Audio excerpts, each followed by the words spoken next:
Buenas tardes. Realizamos hoy la última charla de la Comisión EUPEP del Liceo Francés de Valencia. Hoy vamos a hablar de los alumnos con necesidades educativas especiales y el deporte. Hoy nos acompaña L Group Education, que es una empresa de actividades deportivas adaptada a todo el mundo, jóvenes, mayores, discapacitados. Ofrecen además todo tipo de servicio, todos ellos relacionados con el deporte. Y para ellos el deporte es vital y es el camino que conduce a la felicidad en su vida cotidiana. Las personas que van a intervenir hoy son dos de los cofundadores de L Group. Tomás Ibáñez, por un lado, que está doctorando y es docente en la Universidad Católica de Valencia y es coordinador del área de formación de la Federación de la Comunidad Valenciana.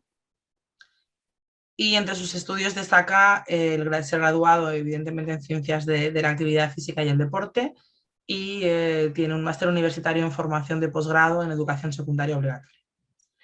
Clara Climent, que también es cofundadora de L Group, es investigadora en inclusión y deporte para personas con discapacidad y además trabaja dentro de la Federación de Montaña en el apartado de personas con discapacidad. Y en cuanto a su formación, es graduada en Ciencias de la Actividad Física con un máster para la inclusión social con personas con discapacidad y del deporte, además de tener un máster universitario en formación del profesorado de educación secundaria. Tenemos hoy a L Group porque tenemos la suerte, yo considero que es una suerte, que sean una de las empresas que permite que el APA proponga actividades deportivas y extraescolares a los alumnos del Liceo Francés de Valencia. Entonces, a partir de ahora, chicos. Voy a compartir.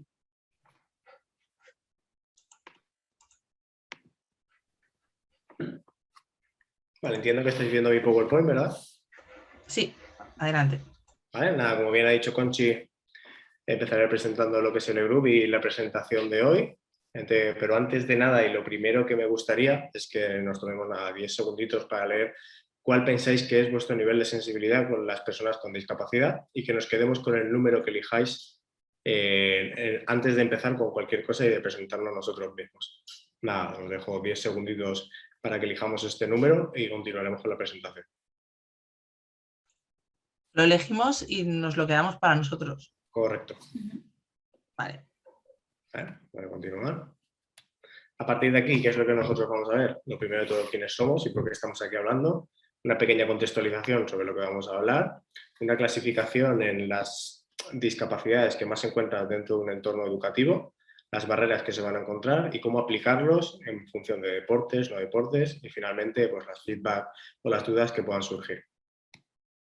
Lo primero de todo y en cuanto al quiénes somos L Group, pero L Group se diseña también gracias a Clara Climent, que la tengo aquí al lado. El máster de Clara, ella es graduada en Educación Física y tiene un máster de Formación y Educación, que es lo que le permite impartir clases y trabajar en ello, y además es especializada en el deporte adaptado dentro de la inclusión del deporte y por ello es una de las expertas que nos va a hablar hoy. Y en mi caso, aquí, Tomás Ibáñez, yo soy graduado en Educación Física también, tengo un máster también en Educación, trabajo como docente dentro de la Universidad Católica, dado que también soy doctorado de allí, y como bien ha dicho Conchi, trabajo dentro de la Federación y tengo una empresa deportiva, lógicamente, que por eso estamos aquí. ¿Cómo vemos nosotros a las personas con discapacidad? Lo primero lo que quiero incidir es, nosotros vemos a una persona, pero dentro de esa persona son muchas las cosas que no vemos y que tenemos que tener en cuenta. Y eso es algo importantísimo que siempre tenemos que tener en cuenta cuando vemos a una persona con discapacidad. ¿Cuánto a qué vamos a ver hoy? Os dejo con mi compañera Clara y ella os contará un poquito más. Perfecto. Primero empezamos en la parte de contextualización, ¿de acuerdo? Lo que vamos a ver, ¿vale? Está relacionado todo, ¿vale? Con el ámbito de la actividad física, deporte, con las personas con discapacidad o alta capacidad, ¿de acuerdo? Lo tenemos que distinguir. Entonces, primero hay que destacar que vamos a conocer las diferentes discapacidades y las altas capacidades, ¿vale? También desarrollaremos conocimiento en cuanto a las barreras que existen para aquellas personas con discapacidad o alta capacidad. Y qué tipos de deportes son los mejores, digamos, los más adaptados a las condiciones de dichas patologías. Vale, por último veríamos si nos hemos conseguido sensibilizar, ¿vale? En torno a las personas con discapacidad desde la primera pregunta que os hemos hecho, ¿vale? Tenemos que recordarla. Vale. Poniéndonos en contexto, ¿vale? ¿Cuál es la primera palabra que nos viene a la mente cuando pensamos en discapacidad o alta capacidad? ¿Vale? También me gustaría que la anotáis, ¿vale? Y al final del todo haremos un pequeño feedback y lo hablamos, ¿vale? Abrimos los micros y charlamos. Vale, seguimos en la parte de contextualización, ¿vale? Digamos que la discapacidad, ¿vale? Se rige por unas cuantas, ¿vale? Por unos cuantos ítems que tenemos que tener siempre en cuenta en nuestra sociedad. ¿Qué es la discapacidad, ¿vale? La discapacidad, según la OMS, sigue con la clasificación del 1980, pero hasta hoy en día, ¿vale? Es la mejor, de las mejores clasificaciones que podemos encontrar. La discapacidad es toda restricción o una ausencia de la capacidad de realizar una actividad en la forma o dentro del margen que se considera normal, ¿vale? Digo normal entre comillas, para un ser humano. ¿Vale? ¿Qué es la inclusión? La inclusión es una concepción clave, ¿vale? Es para alcanzar la educación. Para todos es un derecho humano básico y fundamental para hacer una sociedad más justa e igualitaria. Esto está declarado en la UNESCO en 2009. ¿Vale? Tenemos que tener muy claro que discapacidad, inclusión y educación van a ir de la mano, ¿de acuerdo? Educación, ¿vale? Es un factor importantísimo para crear una sociedad inclusiva. Es la encargada de fomentar la base de todos los niños, pero en los valores inclusivos para el futuro, ¿de acuerdo? Seguimos con la necesidad. ¿Por qué necesidad? ¿Vale? La necesidad, por desgracia, aún queda mucho por hacer en el panorama de la inclusión de las personas con discapacidad. ¿Vale? Debemos de aumentarla a la práctica deportiva. Y últimamente nos encontramos con el ocio, ¿vale? Que en la línea de lo anterior debemos buscar la inclusión de las actividades del día a día en personas con discapacidad, eliminando las barreras. Queremos destacar aquí, ¿vale? Que la discapacidad, la inclusión y la educación van de la mano, ¿vale? Sobre todo en el área del deporte es necesaria. ¿Por qué? Luego más adelante lo explicaremos. Vale, seguimos. Vamos a hacer una pequeña clasificación, ¿vale? De las discapacidades. Bueno, como bien sabemos todos, discapacidad podemos de forma general, ¿vale? La podemos clasificar en discapacidad intelectual, discapacidad física, discapacidades sensoriales y luego tenemos las enfermedades mentales o altas capacidades, totalmente diferente a la discapacidad, ¿de acuerdo? Sí que es verdad que dentro del ámbito escolar podemos encontrar más tipos de discapacidad intelectual, discapacidad física o sensorial, ¿vale? Vamos a empezar ahora explicando un poco más las discapacidades intelectuales, porque digamos que los deportes que luego hemos hecho la clasificación, ¿vale? Van digamos, más enfocados, ¿vale? Las recomendaciones a estas discapacidades, que son las que tienen más problemas para encontrar, ¿vale? Su hueco en el ámbito deportivo. Vale. La discapacidad intelectual se caracteriza por limitaciones significativas, tanto en el funcionamiento intelectual, ¿vale? Como en la conducta adaptativa, ¿de acuerdo? Esto se ha manifestado en habilidades adaptativas conceptuales, sociales y prácticas, ¿vale? La discapacidad suele aparecer antes de los 18 años, a no ser que sea adquirida, ¿de acuerdo? Vale. Aquí tenemos una clasificación de la American Psychiatric Association, ¿vale? Que es del 1995. Es una, como veréis, es una clasificación antigua, pero que hoy en día se sigue utilizando, más que nada porque se rige por la clasificación del concepto del cociente intelectual. ¿De acuerdo? Entonces aquí tenemos una pequeña clasificación, por ejemplo, retraso mental leve sería del 50-69. Como veis, aquí las palabras parecen un poco brutas, ¿no? Pero es la clasificación que se hacía antiguamente. Luego tenemos el retraso mental moderado del 35-49, el grave con el coeficiente intelectual del 20-34 y luego tenemos el mental profundo, que suele ser menos de 20, ¿de acuerdo? Aquí tenemos unas cuantas discapacidades intelectuales. Ahora nos quedaremos con las que podemos ver más en el ámbito escolar, ¿de acuerdo? Como podéis ver, todas estas discapacidades, algunas de ellas son enfermedades raras, ¿de acuerdo? Luego haremos una pequeña explicación de cómo acudir, a dónde acudir si detectamos o pensamos que nuestro hijo tiene alguna enfermedad rara, ¿de acuerdo? O algún tipo de enfermedad neurológica o intelectual. Vale. Aquí podemos encontrar varios síndromes, ¿vale? Nos vamos a quedar con el Down, el autismo, el X frágil y el TDAH que no lo hemos puesto aquí, ¿vale? Tenemos el síndrome de Down, ¿vale? El síndrome de Down supongo que todos sabemos qué síndrome es, ¿vale? Debido a que existe un cromosoma de más. En vez de tener 46, tienen 47 cromosomas. Actualmente hay 3 tipos de trisonomías que han sido ya diagnosticadas, ¿vale? Que es la trisonomía ogénea, luego la translocación y el mosaicismo, ¿de acuerdo? Las personas con Down, características, ¿vale? Tienen dificultades para aprender, dificultad en la atención, en la percepción, en la memoria, planificación, varias, pero aparte de eso tienen muchas otras cosas a favor, ¿vale? Muchísimas. Seguimos con el autismo, TEA, ¿vale? Entendemos por aspecto autista aquellas personas que se caracterizan por una deficiencia social, ¿vale? De deficiencia social, se caracteriza por una triada de déficit de reconocimiento social, comunicación social y comprensión social, ¿de acuerdo? Digamos que las personas con autismo TEA, el pinchazo más grande que tienen, por decirlo de una forma, ¿vale? Se ve en las relaciones sociales, ¿de acuerdo? Luego, síndrome X frágil. Es uno de los síndromes, ¿vale? Que es la forma más frecuente de retraso mental hereditario y la segunda de retraso mental de origen genético después del síndrome de Down. Vale, el síndrome X frágil muchas veces puede ser complicado de detectar, ¿vale? Porque aparentemente no parece físicamente que haya ningún síndrome. Parecido como TEA o Asperger, podríamos ver que tampoco, aparentemente físicamente, tampoco parece. Luego, las personas con síndrome X frágil padecen dicho síndrome, ¿vale? Porque presentan dificultades cognitivas, ¿vale? Un cociente intelectual en forma de retraso, ¿vale? Que puede ir hasta lo grave, también presentan problemas en memoria de trabajo, habilidades matemáticas, incluso presentan problemas en las funciones ejecutivas, ¿vale? También motricidad gruesa y fina. Vale. Antes de pasar a las enfermedades mentales, también quiero decir que en alguna discapacidad física, ¿vale? También podemos encontrar asociada la discapacidad intelectual, ¿de acuerdo? Como a veces podría ser una parálisis cerebral. Vale. Síndromes de la enfermedad mental. Vale. La enfermedad mental es el número de enfermedades mentales mayor que en personas sin discapacidad. Vale. Estados puede ser normal o no normal. Puede ser no normal, una alteración ocasional o una enfermedad crónica. Nos podemos encontrar esquizofrenia, trastornos del estado de ánimo, ansiedad, trastorno obsesivo-compulsivo y trastornos de la personalidad. Vale. Estas enfermedades cabe incidir, ¿vale? Tenemos que tener mucho cuidado porque son las enfermedades invisibles. Sobre todo post-pandemia, ¿vale? Muchos de los niños están surgiendo con estas enfermedades. ¿De acuerdo? Y no se le está prestando la atención que deberían.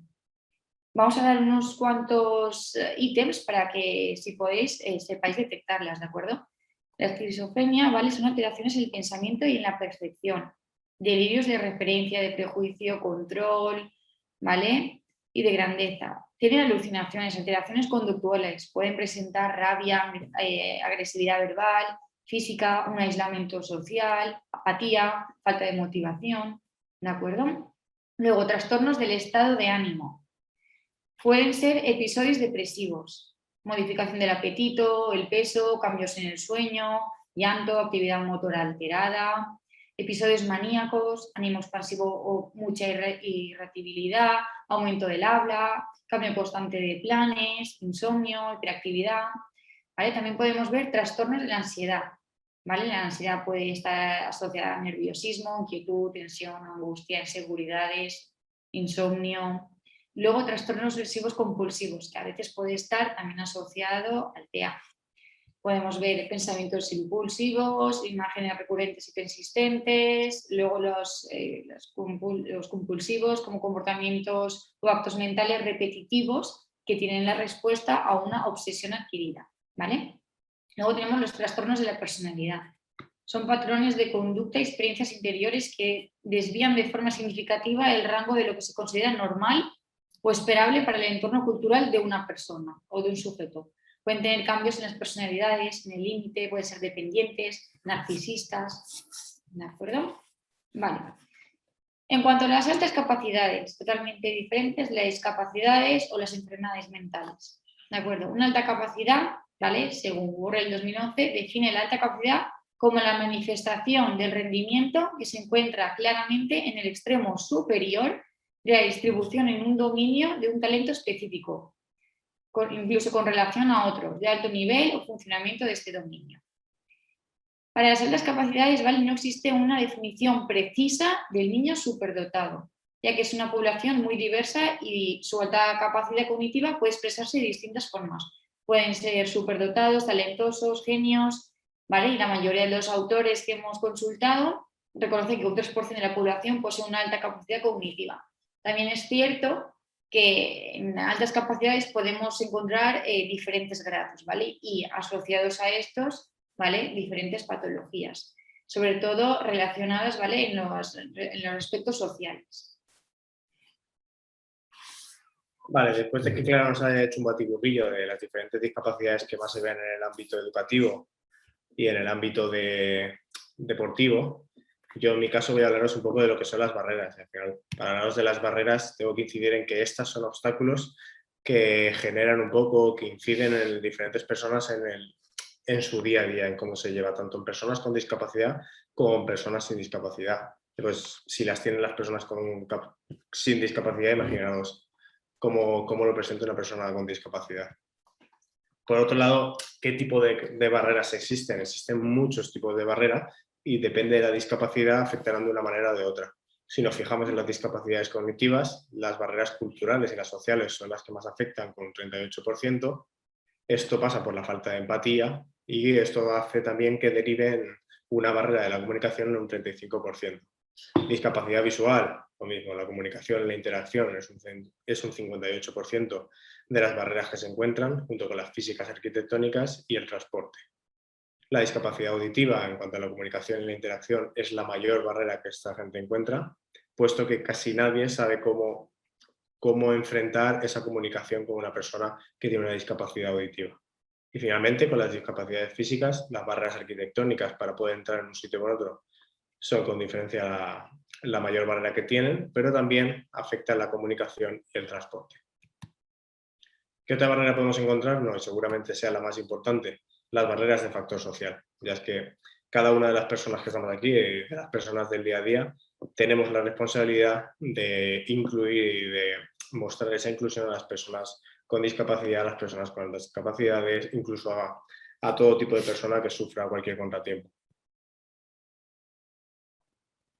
Fijándonos ya en la aplicación general, es decir, en el día a día de una persona con discapacidad o con altas capacidades, lo primero que queremos dejar constancia y que para nosotros, para L Group es súper importante, es que las personas con discapacidad no son diferentes al resto de la población.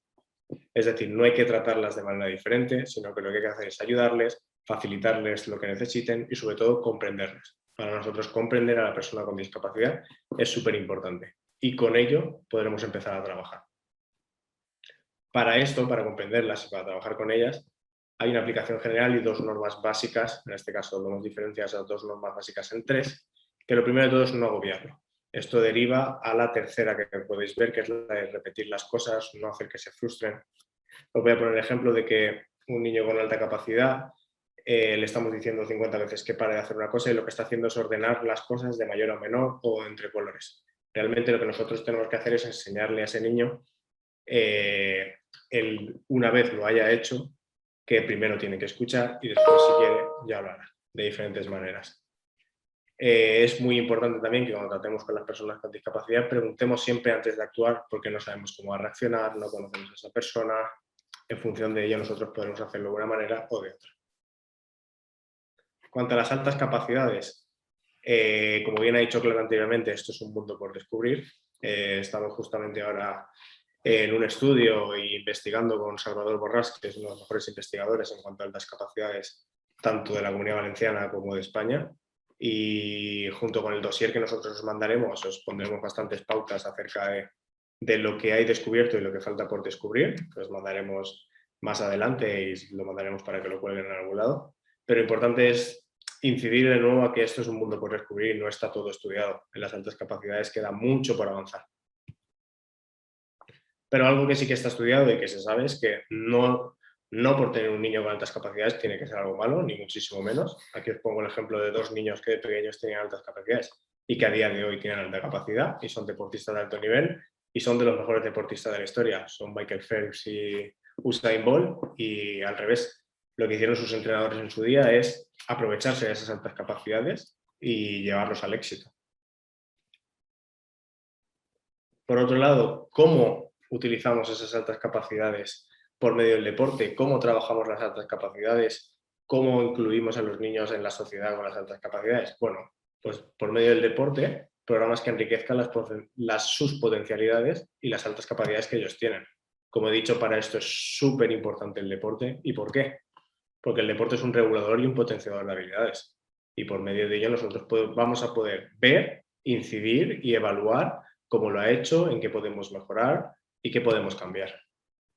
pero no todo es bueno. Es decir, el deporte también te lleva a la frustración, a una asertividad, pero también se puede trabajar por medio de este. Es decir, nosotros, sabiendo que ese niño con alta capacidad tiene una alta propensión a frustrarse, lo que tenemos que hacer es trabajar. ¿Y cómo lo vamos a hacer? Pues de diferentes maneras. Lo primero, evitando los fracasos como algo negativo, es decir, tenemos que enseñar al niño que el fracaso no tiene que ser algo malo.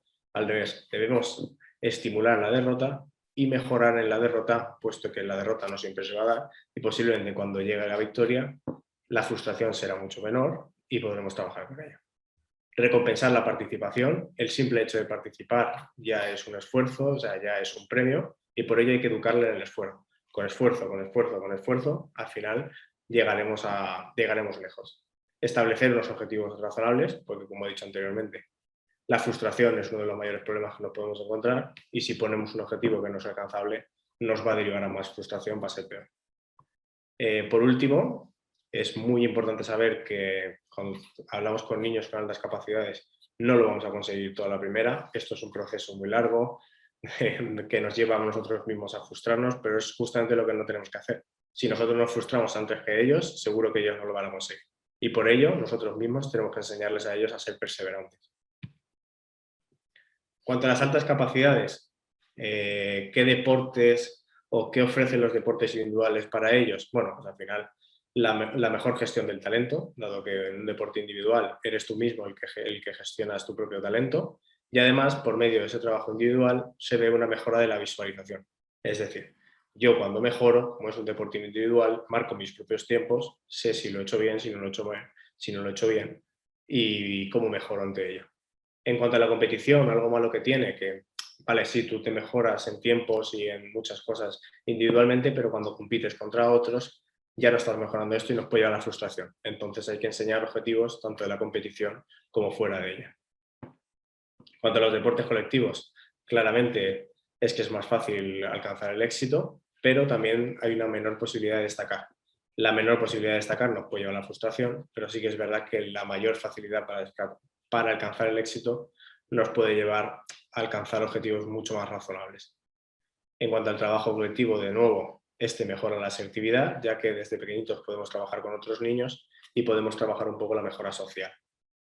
Como aspecto negativo, decir que si soy un niño con alta capacidad y soy muy bueno en ese deporte, es difícil también muchas veces encontrar niños con el mismo nivel y eso también te puede llevar a la frustración.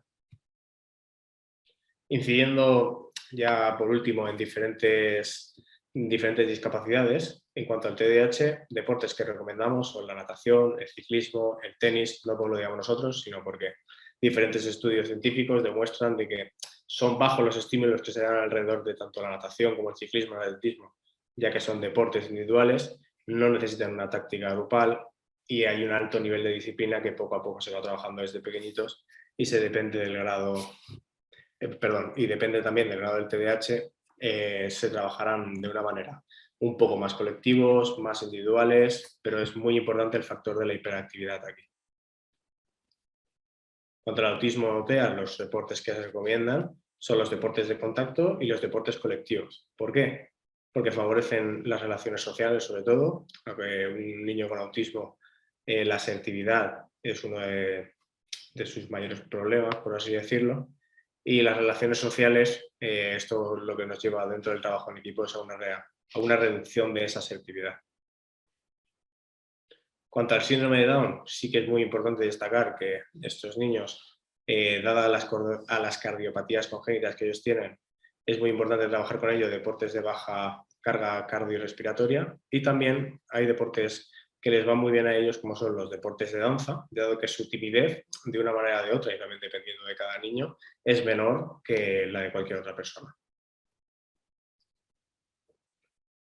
Por otro lado, es muy importante, así como pauta a realizar, el avisar al centro o club deportivo de la patología del usuario antes de que entre. Es decir, nosotros siempre tenemos que avisar al centro para que ellos lo sepan. ¿Y por qué es importante también avisarlos? Pues en este caso, contratando a personal cualificado. Ponemos el ejemplo del chico que nosotros tenemos trabajando en el Liceo Francés. Actualmente es graduado en Ciencias de la Actividad Física, tiene un máster de personas con discapacidad como el que tiene mi compañera Clara, tiene el máster de formación en el profesorado, es decir, él, si tiene cualquier persona de altas capacidades o persona con discapacidad, es el primero que por vocación le va a decir que sí, va a trabajar con él, se va a marcar unos objetivos y todo lo que nosotros hemos dicho anteriormente, él ya lo tiene en la cabeza. Es decir, no habría que formarle ante ello.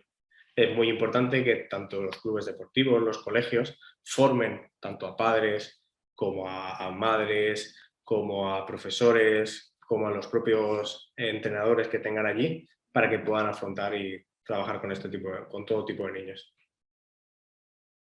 ¿Quieres decir algo? Sí, cuando, bueno, dentro del ámbito educativo, ¿vale? Por lo que acaba de decir mi compañero, es necesario que todo aquel profesorado, tanto de la extraescolar como de la asignatura en sí, tenga unos conocimientos básicos, ¿vale? Que pueda ayudar a las familias a detectar, ¿vale? Dicha patología en clase, ¿vale? Es por ello que después les da una facilidad a los padres, ¿vale? Tienen que tener una continua comunicación con el profesor o el monitor, ¿vale? Y si pensamos al principio que nuestro hijo puede tener X patología, ¿vale? Debemos de acudir, ¿de acuerdo? Al especialista en sí, ¿vale? Ya sea el neuropediatra o ¿vale? O el neurólogo. Nada, lo recalco porque sería importante, ¿vale? Que haya una continua comunicación tanto con profesores, monitores, con los padres. Vale. Y ahora que hemos llegado al feedback, nos gustaría saber, ¿vale? ¿En qué grado de sensibilidad con las personas con discapacidad pensáis que tenéis o puedan tener las personas de vuestro alrededor también? Si cualquiera tiene alguna duda, pregunta. Muchas gracias. Bueno, lo primero es que muchos de las personas que participan hoy en nuestra charla son padres de alumnos BEP, de alumnos con necesidades particulares. Entonces yo creo que el grado de sensibilidad es alto, puesto que lo tenemos en casa o lo vivimos en casa, cada uno con nuestro diagnóstico, ¿vale? Entonces,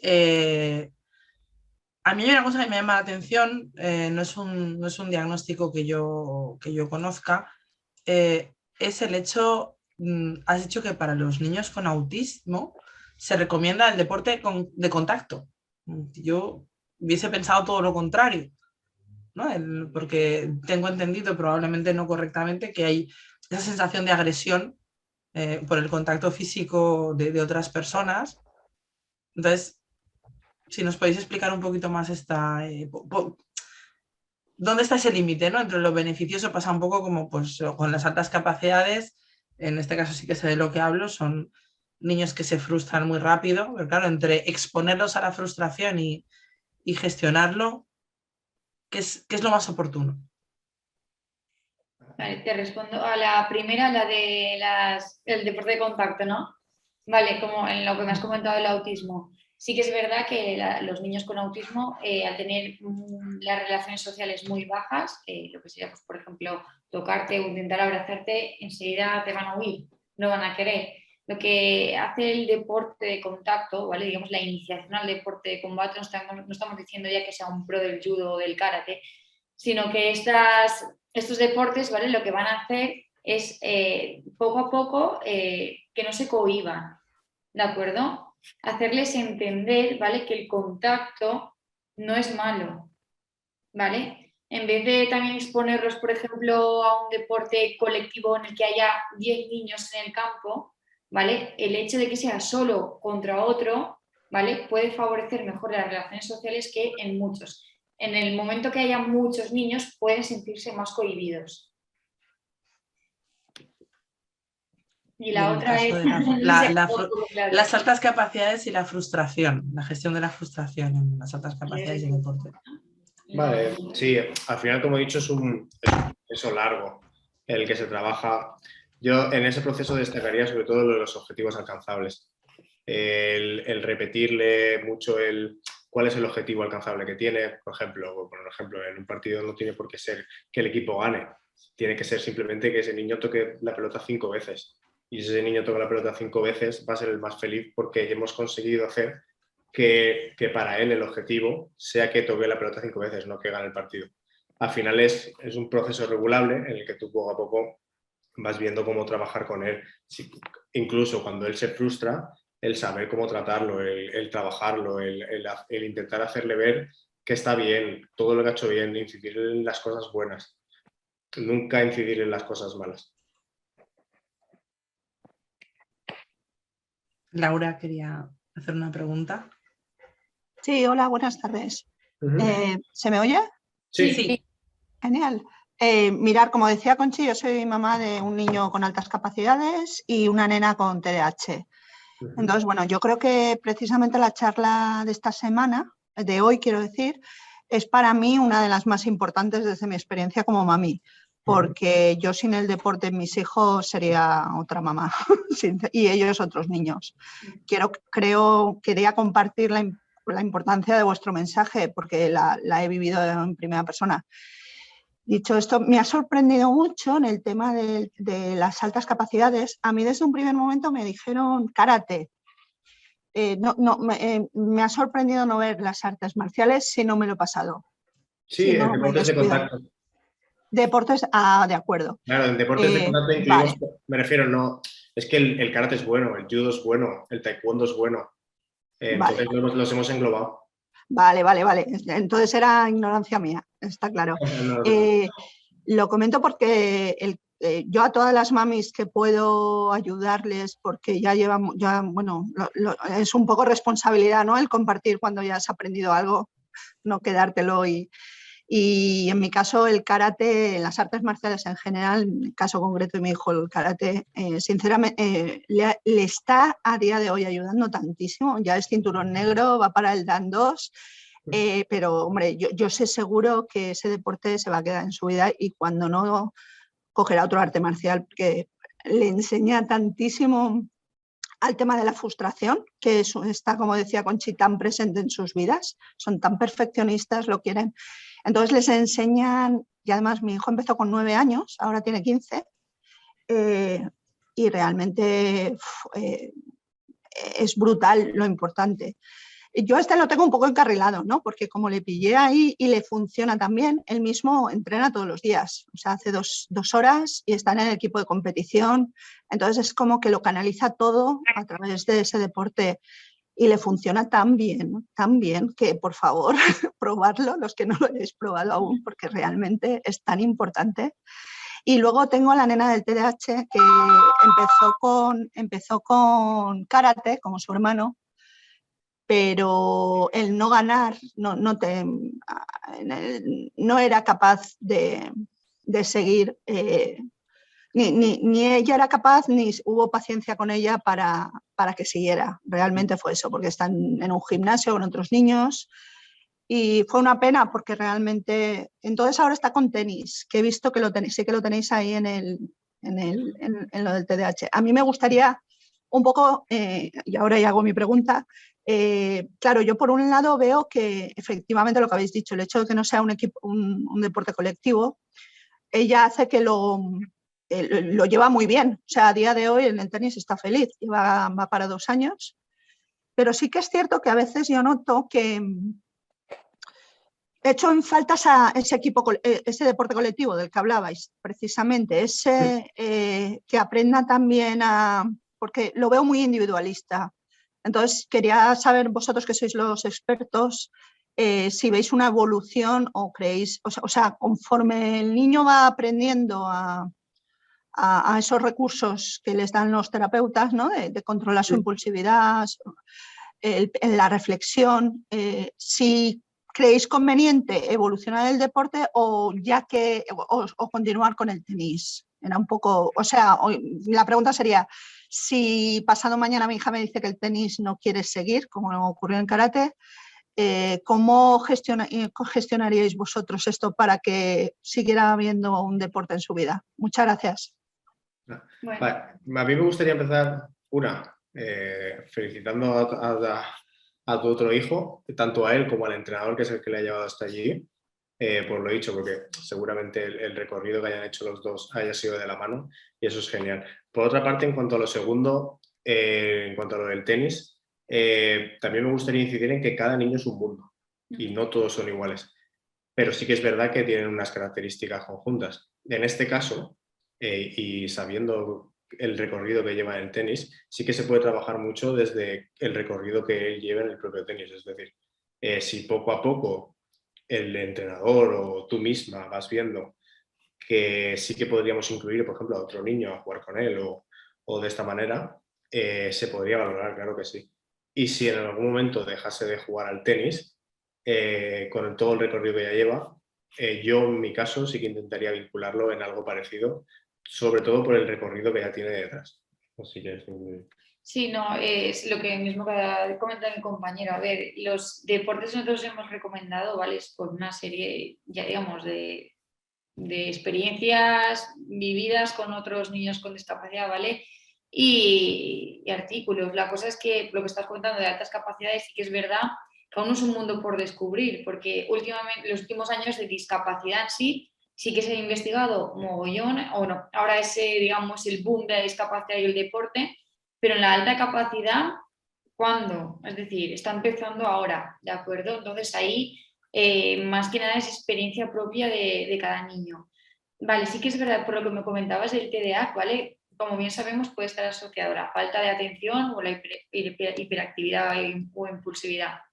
Sí que es verdad que el tenis, ¿vale? Por la falta de estímulos que podemos tener alrededor, puede estar más centrado, ¿vale? Por eso el tema de los deportes individuales, ¿vale? Porque la atención está más centrada, digamos, en el golpeo de pelota y no en muchos factores que puede haber alrededor, ¿vale? Como puede ser en los deportes colectivos.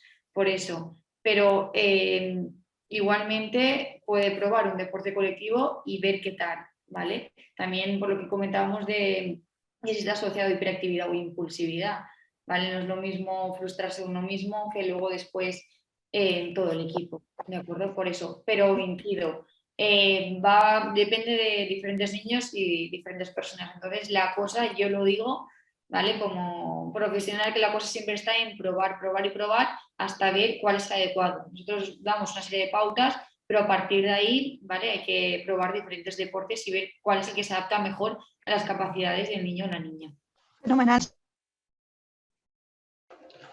Tenemos en el chat Perdón. una... Ay, perdona, Perdón, Laura. es que estaba hablando conmigo misma, estaba, por rematar un poquito la respuesta que me han dado, simplemente comentar que ahora mismo el tenis funciona fenomenal para mi hija, o sea, es completamente cierto lo que habéis dicho. El hecho de que esté concentrada en devolver la pelota en la posición de la raqueta hace que no se frustre porque lo consigue y eso es un sinónimo de éxito. Pero mi última pregunta, y ya dejo paso a la siguiente mamá, ¿cómo gestionaríais vosotros? Porque sé que este momento me va a llegar, el tema de la competición. Cuando ella quiera dar el siguiente paso y empezar a competir y a lo mejor vea que con niños de su misma edad, a lo mejor pues lo que le pasa en el cole, que no tiene por qué ocurrirle, lógicamente, porque la dificultad del TDAH no siempre se presenta en todo.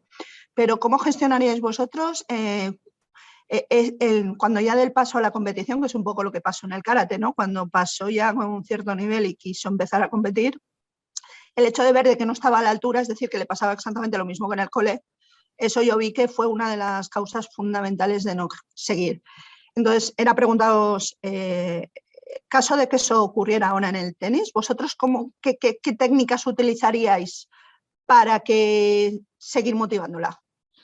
Mi primer consejo es que tanto por tu parte como por parte del entrenador la eduquéis para que la recompensa no sea la victoria. Correcto, correctísimo. Que la recompensa sea la participación. Acuérdate del ejemplo que he puesto del fútbol. Que el niño que toca 5 balones sea el más feliz del mundo y no sea el que gane. Que él simplemente por haber participado en ese tipo de torneos o en lo que sea, que para él ya sea la recompensa. Correctísimo. Desde esa línea, y de hecho desde esa línea, el día que gane, la recompensa será 3 veces mayor. Es el consejo que te daría de instancia. Tendría que conocerle, ver cómo es, ya te digo, cada persona es un mundo, entonces no te sé decir un consejo exacto, pero de primera instancia el consejo que te doy es ese, que no solo tú, el entrenador también tiene ahí un papel vital, el que la recompensa desde cada entrenamiento, que simplemente la participación, que para él sea un premio muy grande. Fenomenal, muchísimas gracias. Sí, perdón, os comentaba, Tomás y Clara, tenemos en el chat una pregunta. Dicen, en vuestra opinión, ¿la especialidad de neurología es importante para detectar o diagnosticar qué tipo de discapacidad o altas capacidades? ¿Cuál es vuestra opinión? Sí, en el caso de que pensemos de que nuestro hijo puede, lo que estaba comentando antes, puede tener alguna patología, ya sea tanto de discapacidad como de alta capacidad, en edad de, ¿vale? de la niñez o temprana, vamos, recomendamos acudir directamente al neuropediatra, ¿vale? Neuropediatra, o si en el caso de que fuera una enfermedad rara, ya se llevaría al dismorfólogo. Entonces, de todos modos, ¿vale? Tanto discapacidad, ya digamos intelectual o rara, ¿vale? Y luego, tanto y alta capacidad, recomendamos que se vaya directamente al neurólogo.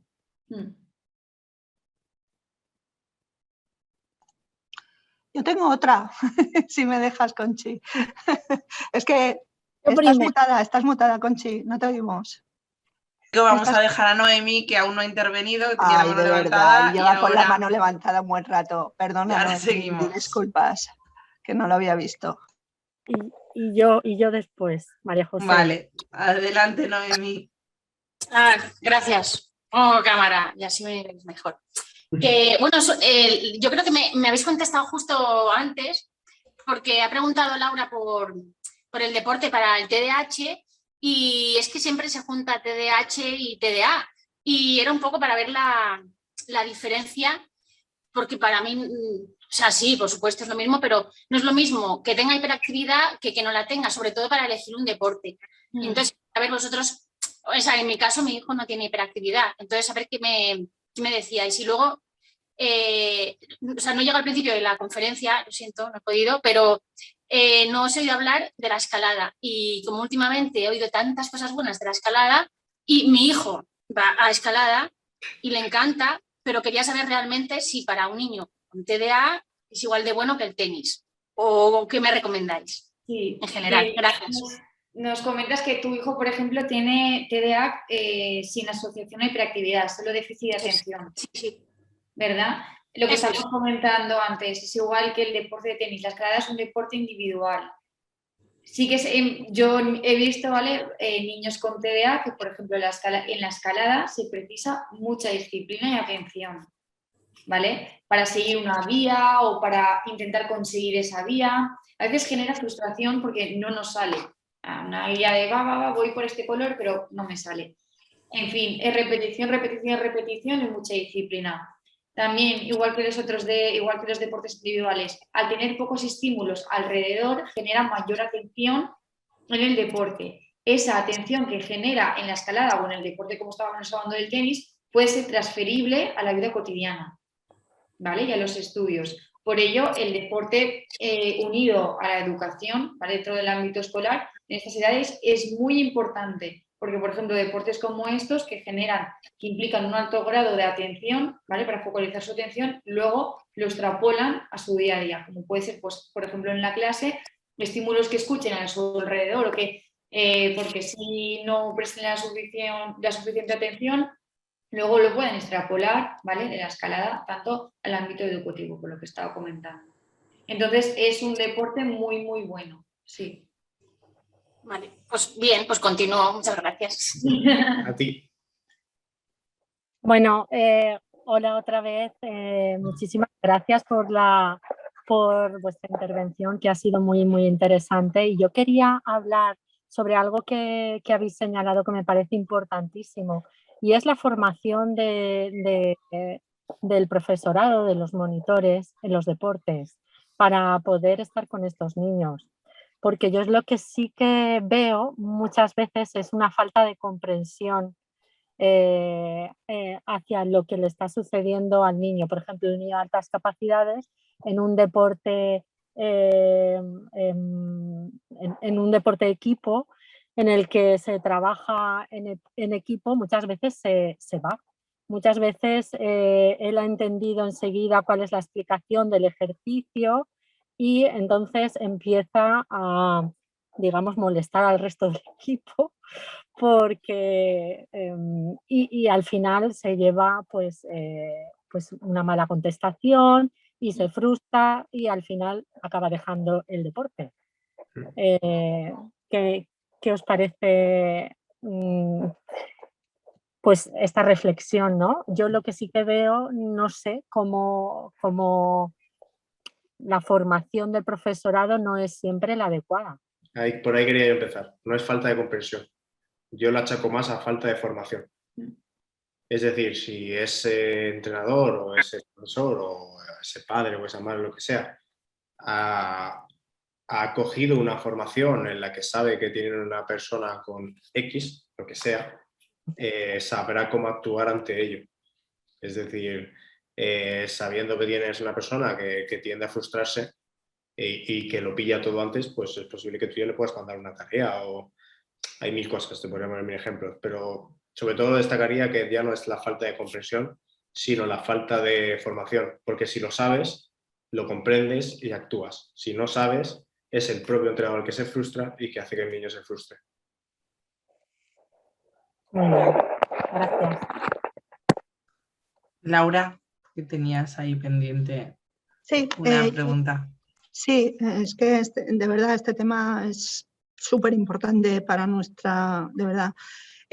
Yo me quedo con lo de la escalada, o sea, me ha parecido súper interesante. De hecho, me habían hablado es que no, estaba intentando hacer memoria de cómo se llama. Esto que son una especie, es escalada, pero que son parkour, no, sí, parkour creo que es, que van como que dan saltos, ¿no? Sí, es parkour. Sí. También me habían hablado muy bien de eso. Sí. Para los niños con TDA, Para los niños con TDA, sobre todo también sobre todo también los que tienen asociado la hiperactividad. Sí, es mi caso. El parkour. Sí. Vale. Me encantaría si nos pudierais dar luego, le pudierais pasar a Conchi, no sé si sois vosotros mismos, ¿sabéis? El dónde podemos ir como referente. En mi caso, por ejemplo, de parkour y de escalada, me encantaría si me pudierais ayudar a saber aquí en Valencia. Sí. Y luego la pregunta que os quería hacer es, ¿con qué frecuencia creéis que sería conveniente que practicaran? En mi caso, claro, mi hija me pide 3 horas a la semana. Ahora mismo yo le doy 2, porque es que, claro, y luego hay que hacer también, o intentar hacer otras cosas. Entonces, no sé si estoy haciendo bien, incluso si quiere entrenar todos los días, como hace su hermano mediano, que él es feliz entrenando, aunque luego se tenga que acostar más tarde, es una necesidad que ella tiene. No sé si ese es el camino. Claro, son cosas completamente distintas. Bueno, se parecen mucho en algunos temas, pero realmente son distintas. Y luego el tema de los deberes, de las actividades de concentración. Si creéis que sea más conveniente que lo hagan entre el cole y la actividad la actividad de deporte, o después. Yo en mi caso estoy viendo que lo que me funciona es después, o sea, cuando sale del cole que haga el tenis, y después veo que su capacidad de concentración la tengo, un rato, pero la tengo. Yo veo, mi experiencia es que es después, no antes. No sé vosotros cómo lo veis. Gracias. Pues yo empezaría diciéndote que le has preguntado a 2 personas que dedican su vida al deporte cuántas veces hace el deporte. Nosotros morimos y vivimos para el deporte, entonces si me preguntaras cuánto es deporte, yo muero con el deporte. Sí que es verdad que depende de la situación de cada uno, depende de la edad en la que esté. 10 años en mi caso, estaría Claro, hablando de 10 años. darle tiempo a los deberes, etcétera, pero sí que es verdad que el deporte tiene tantas ventajas en tantos ámbitos que ya te digo, yo recomendarte, pues sí, si hace 2 te recomendaría 3, sin pensarlo, claro que sí. Pero claro, igual le preguntas a otro y te diría, pero yo por el número de ventajas que el deporte tiene, es un sí, claro. Está claro. Y hacer los deberes después, se ha visto que está demostrado, bueno, a varios niños les funciona de diferentes maneras, pero el hacer las tareas después de la práctica deportiva suele funcionar mejor, porque están más relajados. No están pensando en va, que voy a entrenar, sino que ya han terminado de entrenar y ya es la hora de estar en casa y están más relajados. Y la otra, porque tras el deporte, digamos que hay pequeños cambios, pero que aumentan la atención cognitiva. ¿Vale? Digamos que el cerebro se prepara más. Fenomenal. Pues muchísimas gracias. Me quedo... Que la experiencia y la teoría vayan de la mano está muy bien. Muchas gracias. Tenemos a Melanie con la mano levantada. Melanie, si quieres intervenir. Sí, gracias, Conchi. Muchas gracias por la charla, es súper interesante. Quería haceros una pregunta. Mi hijo tiene TEA de nivel 1-2, es, bueno, habla, etcétera, pero tiene 4 años, entonces estamos empezando, es muy pequeño y todo eso. Y lo que me gustaría saber es un poco, pues, porque es pequeño, pero también parece interesante de llevarlo a hacer una actividad deportiva, porque a nivel físico para él es importante porque le permitiría desarrollar más habilidades físicas que, por ejemplo, comparado con otros niños, no las tiene al mismo nivel. Desarrollar su confianza en sí mismo y luego pues todos los valores que aporta el deporte en la vida de uno. Entonces, si tuvierais, ya sé que no conocéis a mi hijo, pero si tuvierais una primera indicación, ¿qué orientación me daríais para él para empezar a acercarlo al mundo del deporte? Porque la meta que tengo a la edad que tiene es que disfrute realmente y que consigamos desarrollar su comunicación con los demás y con nosotros a través de este deporte, que sea un poco un pretexto para que se lo pase bien, pero también para desarrollar la comunicación. Gracias. Lo que te recomendamos, creo que coincido con mi compañero, es que cuando antes empiece mejor. En edades tempranas, en atención temprana, cuando si ya el TEA ha sido detectado, recomendamos que cuando antes se empiece con la práctica deportiva, mejor. Una, porque va a desarrollar mayores habilidades sociales y relaciones sociales con otros niños. La segunda, porque, como he comentado antes, estas relaciones sociales van a ser extrapolables al día a día. ¿Qué práctica de deporte? Pues al ser tan pequeño debería de... Ahí te diría que probase. Si, ya que por ejemplo en el liceo disponéis de tantas extraescolares, que probar a ver si va mejor con deportes individuales o ya a los colectivos. Pero en esta edad tan temprana te recomendaría que empezarais ya, pero probando. Vale, perfecto, pues muchas gracias. Noemí tiene la mano levantada. Adelante, Noemí. Sí, hola. Que es un poco lo que habéis dicho antes, ¿verdad? Me vuelvo a poner la cámara, que a mí también me preocupa como Laura si el deporte es antes o después de los deberes. Pero si termina el deporte tarde, a mí lo que me pasa a veces es que llega a casa a las 7:30 y llega agotado. Claro. Entonces, ¿y qué haces? ¿Antes o después? Eso es que... Un momento. Y cuando le digo, hazlos antes y así vamos corriendo y nos vamos corriendo a escalada o a tenis o a lo que sea, Claro. o a la pista de baloncesto, jugar al baloncesto. Normalmente me funciona porque dice, venga, vale, lo hago, me concentro y me voy. Es como que el premio viene luego.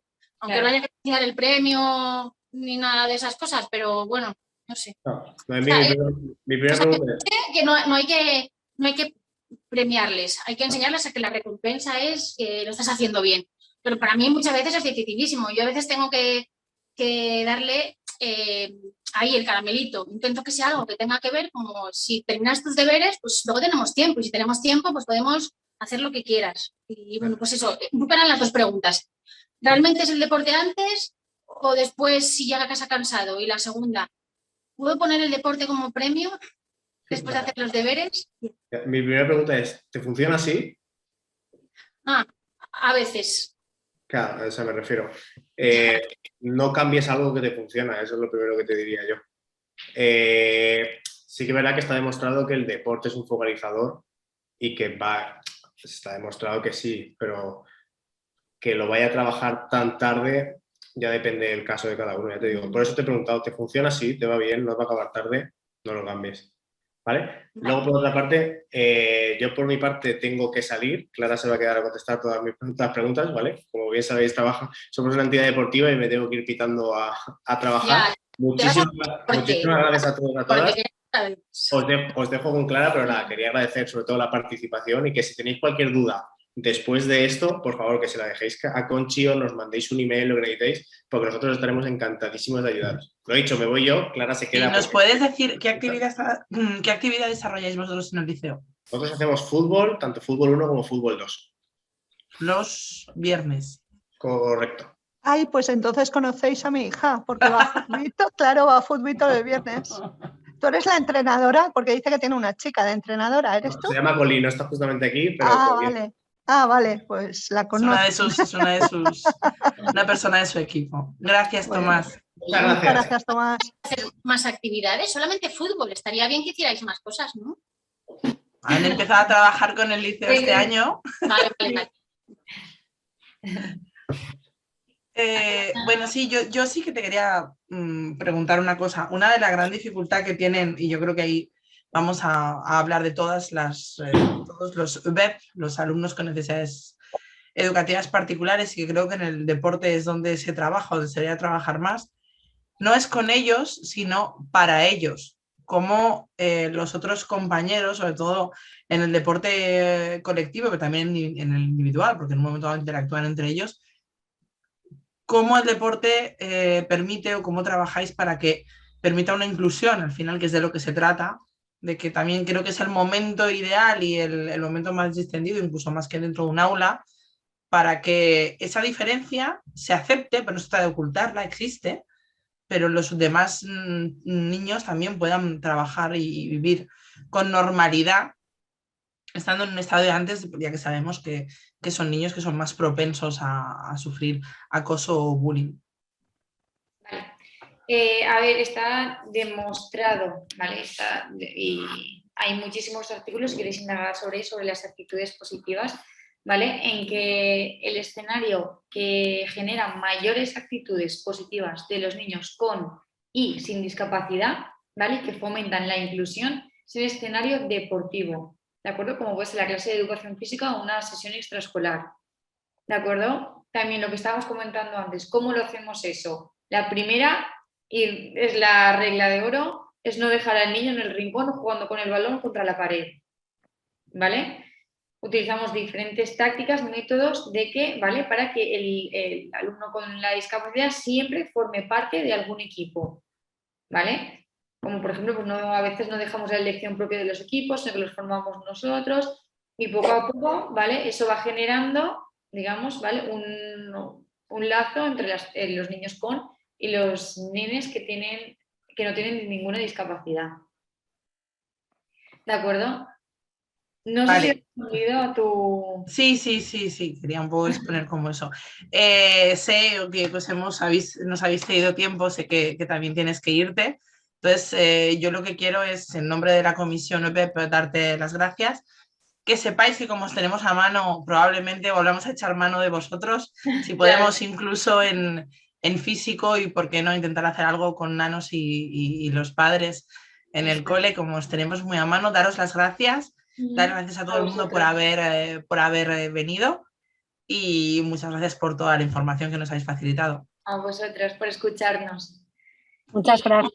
Recordaros que entre la semana que viene y la próxima os daremos un dossier, ¿vale? Con diferentes temas de los que hemos hablado y a los que podréis recurrir si alguna vez los necesitáis. Asimismo podéis recurrir a nosotros, ¿vale? Sin ningún problema, y os ayudaremos en todo aquello que podamos. Vamos a compartir esta grabación con las APAs de España, nuestras colegas, ¿no? Y solo comentar en este inciso que el E-Group trabaja en toda España, no trabaja solo aquí en Valencia. Entonces, pues eso. Igual también nos piden alguna charla por ahí. Muchas gracias de nuevo, Clara. Gracias a vosotros. Hasta luego.